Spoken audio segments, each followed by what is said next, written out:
Hello students, today's class for class 11th straight line exercise 10.2 का question number 10 discuss करेंगे। क्या है question number 10?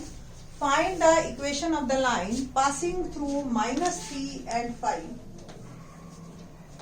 एक लाइन है जो कि -3 और 5 से पास हो रही है and perpendicular to the line through the point, और ये वाली जो लाइन है इसके ऊपर परपेंडिकुलर है ऐसी लाइन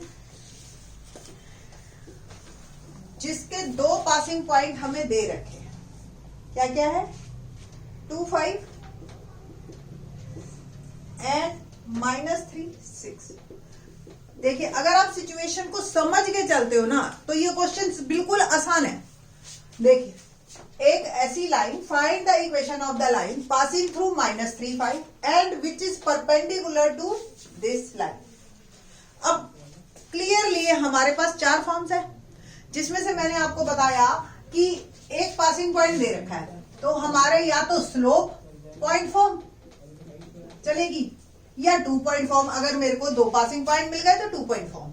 अगर एक पासिंग पॉइंट तो है ही, एक या तो स्लोप मिल जाए या एक पासिंग पॉइंट, इनमें से एक चीज और मिल जाए। उसके लिए उसने हमें हिंट दी कि ये एक लाइन है जिसके परपेंडिकुलर ये लाइन है। अब आप बताइए कि अगर कोई 2 लाइंस हो और उनके स्लोप्स का प्रोडक्ट क्या होता है? -1। इस लाइन का स्लोप हम निकाल सकते हैं, तो फिर इसका भी स्लोप पता चल जाएगा, है ना? तो let's start. Slope of given line AB, that is M1, मैंने नाम दिया। फॉर्मूला होता है y2 minus y1 upon x2 minus x1। ये x1 y1 है, ये x2 y2 है, तो 6 माइनस 5 माइनस 3 माइनस 2, 1 अपॉन -5 आ गया ये स्लोप। तो स्लोप ऑफ रिक्वायर्ड लाइन जो कि मेरे को निकालनी है, उसका मुझे स्लोप पता चल जाएगा, दैट इज P, और इसको मैंने मार्क कर दिया M, PM, और इसका स्लोप का नाम दिया मैंने M2। ठीक है जी। से according to question PM perpendicular है AB पर, so product of their slopes is -1। M1 की वैल्यू -1/5 और M2 हमें फाइंड आउट करना। माइनस से माइनस कैंसल, M2 क्या आ गया? 5। स्लोप पता चल गया मुझे, पासिंग पॉइंट पता है मुझे P, तो slope of required line is 5। Passing point क्या है? -3, 5। स्लोप पॉइंट फॉर्म ध्यान है आपको, प्रीवियस लेक्चर में मैंने बताया था, y minus y1 mx minus x1।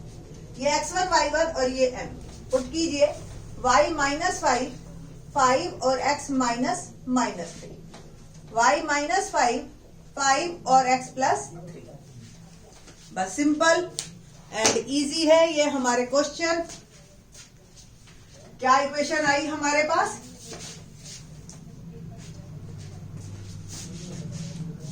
y minus 5 is equal to 5x plus 15 and equation become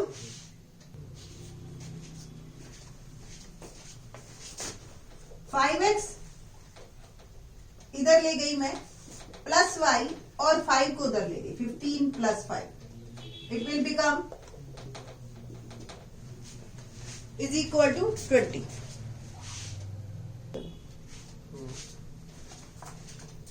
So equation become 5x minus y is equal to -20। जिस भी तरीके से आपको ये देना है आंसर, यू कैन गिव। ठीक है जी। तो ये हो गई हमारी equation of line 5x minus Y is equal to -20। या पीछे होप सो ये दे रखा हूं, जो भी दे रखा है, सारी लाइंस आप 11th क्लास में हो तो आपको पता है कि all our lines equations are same. ठीक है, ये था question number 10। Now question number 11, let's C.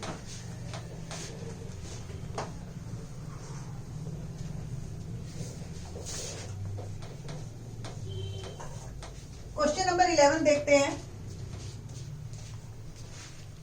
A line perpendicular to the line segment joining the points 1, 0, 2, 3। एक ये लाइन है, एक ये लाइन है, और एक लाइन परपेंडिकुलर है एक ऐसी लाइन पे जिसके दो पासिंग पॉइंट है 1, 0 और 2, 3। बिल्कुल पहले वाले क्वेश्चन की ही तरह। And divides the line in the ratio 1:n। ठीक है जी। अब इसको थोड़ा सा सीधा ही बना लेते हैं और हमें इक्वेशन बतानी है। अभी तक के क्वेश्चन में हमें पासिंग पॉइंट दे रखा था और परपेंडिकुलर लाइन का भी दो पासिंग पॉइंट दे दिए थे। हमने स्लोप निकाल लिया था और बात बन गई थी। अगर मैं पहले की ही तरह बनाऊं, ये ए बी लाइन है और ये लाइन है जो कि इसको 1n पे काट रही है, ठीक है, और ये परपेंडिकुलर है। ए और बी के पासिंग पॉइंट क्या दे रखे हैं हमें? ए 1, 0 एंड 2, 3 ये हमें दे रखे। अब हमारे पास पासिंग पॉइंट भी नहीं है और स्लोप भी नहीं है। स्लोप तो हम पहले की तरह ही निकाल लेंगे जैसे पिछले क्वेश्चन में किया। Slope of line A B that is m1 और फॉर्मूला वही y2 minus y1 upon x2 minus x1 और बन गया 3 माइनस 0 और 2 माइनस 1 बिकम 3। तो slope of required line that is pm और ये हमने m2 से एज्यूम कर लिया। ये p है, ये m है। ये तो पिछले बार की तरह ही हो गया। और according to question pm perpendicular on ab, m1 m2 product -1 क्योंकि लाइंस आर परपेंडिकुलर। m1 हमारा 3 है, m2 we have to find -1, तो m2 मेरा आ गया -1/3। इट मीन स्लोप तो मेरे को मिल गया। अब मेरे को पॉइंट चाहिए जो कि पिछले क्वेश्चन में हमें गिवन था और इसमें हमें निकालना है। निकालने के लिए उन्होंने ये हिंट दी कि 1:n रेशो में है ये। तो आपको जो है सेक्शन फॉर्मूला अगर 10th क्लास में आपको ध्यान हो, ठीक है, तो वो आपने लगाना है कोऑर्डिनेट्स ऑफ m। डायरेक्ट कर देंगे 11th क्लास में। Section formula 1 multiply by 2 plus n multiply by 1 upon 1 plus n। और y कोऑर्डिनेट क्या आएगा? 1 multiply by 3 plus n multiply by 0 1 plus n become 2 plus n 1 plus n और 3 upon 1 plus n। तो ये मेरे पास passing point है, ये मेरे पास स्लोप है और मैं जो हूं अब इक्वेशन निकालूंगी। ठीक है जी। तो let's start equation by slope point form.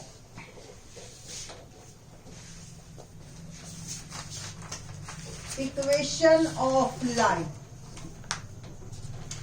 Bye slope point form.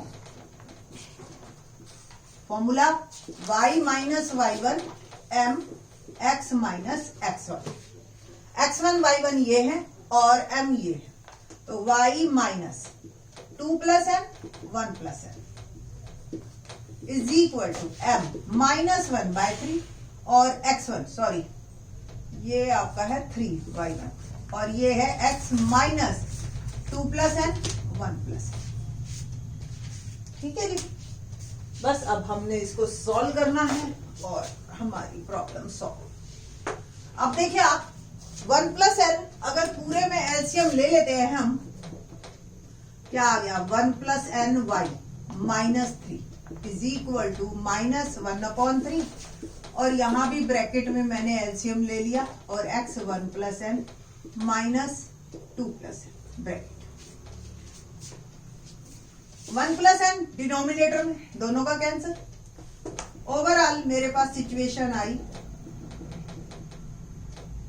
x 1 plus n minus माइनस प्लस 2 प्लस n बाय 3। ये माइनस की टर्म इधर ले गए हम, तो plus 1/3 1 plus n x plus 1 plus n y और 2 प्लस n बाय 3 और 3 को भी उधर ले गए प्लस 3। 3 भी पूरे में से आप या 3 से मल्टीप्लाई कर दीजिए, मल्टीप्लाई होल इक्वेशन बाय 3। जैसे भी हो आपको बस इसको एक प्रॉपर फॉर्म में लेके आना। तो 1 plus N X plus 3 1 plus N Y is equal to 2 plus N plus 3 3 जा 9। और इक्वेशन मेरी आ गई proper 1 plus N X plus 3 1 plus N Y two N plus 11।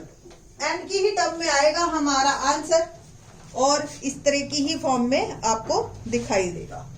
तो ये था हमारा क्वेश्चन नंबर 11। क्वेश्चन नंबर 12 हमारे पास इंटरसेप्ट फॉर्म में है। 5वीं फॉर्म करवाएंगे अब हम। क्या है इंटरसेप्ट फॉर्म?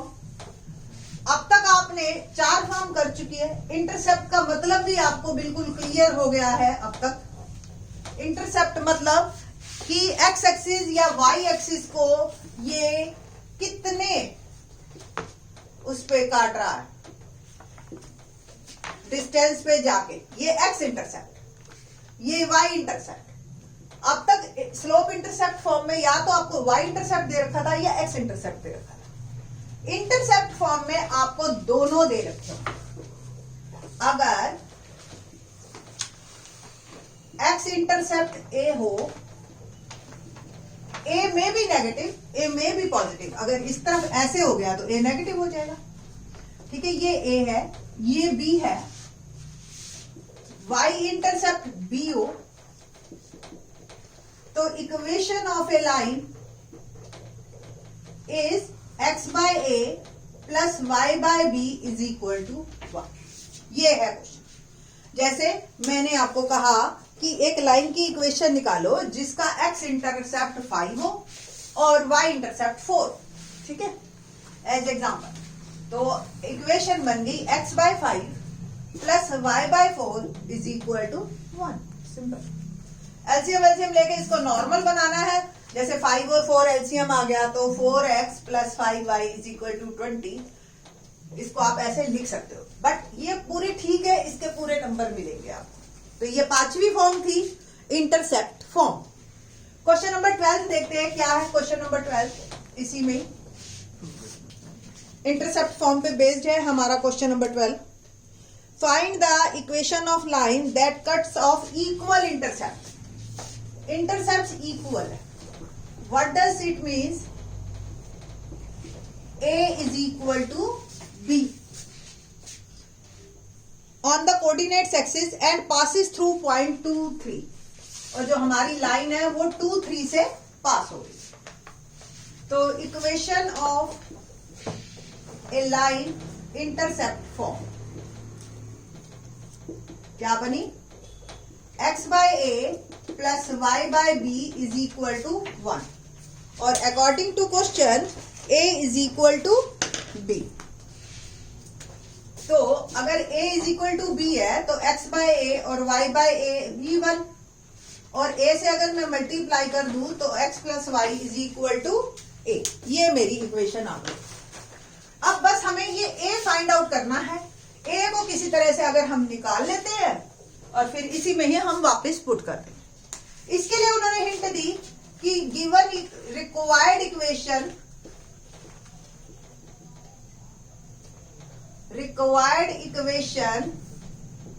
Passes from 2 3। तो x की वैल्यू 2, y की वैल्यू 3 पुट कीजिए और a आ गया आपके पास 5। Put in equation 1। तो x plus Y is equal to 5। ये आ गई हमारी required line according to condition. तो ये था इक्वल इंटरसेप्ट पे 12th क्वेश्चन। 13 क्वेश्चन हल्का सा लिटिल बिट डिफरेंस है और 13 देखते क्या डिफरेंस आएगा। Find equation of the line passing through point 2 2 and cutting off intercept at 2 2। और जो इंटरसेप्ट जो है आपके वो है whose sum is 9। तो जो a और b का सम है वो 9 है। अब क्वेश्चन नंबर 13, ठीक है, इक्वल नहीं है। इंटरसेप्ट का सम 9 है और पासिंग पॉइंट 2 2 है। इक्वेशन वही रहेगी आपकी, बट अगर a प्लस बी 9 है तो b क्या है? 9 माइनस a। तो x by a plus Y upon 9 minus a is equal to 1। अब ये जो हमारी इक्वेशन है ये पास हो रही है 2 2 से, है ना? तो हमें a फाइंड आउट करना है। एक्स वाई डालिए, a निकल जाएगा आपका। नाउ पासिंग फ्रॉम 2 2 2 से पास करती हूं मैं, तो 2 by A plus 2 upon 9 minus A is equal to 1। LCM लिया a और 9 माइनस ए, 2 9 जा 18 minus 2a plus 2a is equal to 1। ये तो कैंसिल हो गया। 18 upon a 9 minus a is equal to 1। Cross multiplication कीजिए, ये इधर चला जाएगा, इज इक्वल टू 18 और आ गया 9a माइनस a स्क्वायर। और we can say that a square positive 9a negative और जो है प्लस का 18। ये दोनों को मैं उधर ले 9 के ऐसे फैक्टर कीजिए 18, तो आपको भी पता है 6 और 3 बन जाएंगे। और हमारे पास दो वैल्यूज आ गई, a minus 6 a minus 3। Either this 0 तो a की वैल्यू आ गई 6 और दिस 0 a की वैल्यू आ गई 3। अब a प्लस b 9 है, अगर a 6 है तो b क्या है? 3। और अगर a 3 है तो b क्या है? 6। तो दोनों इक्वेशन आ गई। तो अगर इंटरसेप्ट आपके 6 और 3 है तो इक्वेशन बनी x by 6 plus y by 3 is equal to 1। और 3 6 है तो x by 3 plus y by 6 is equal to. तो both are the correct answer. ये हमारी थी इंटरसेप्ट फॉर्म। 14 से लेकर 20 तक क्वेश्चन इन्हीं पांचों फॉर्म्स पे है। अकॉर्डिंग टू सिचुएशन आपने देखना है और इन क्वेश्चंस को करना है। We will do in next lecture. Thanks.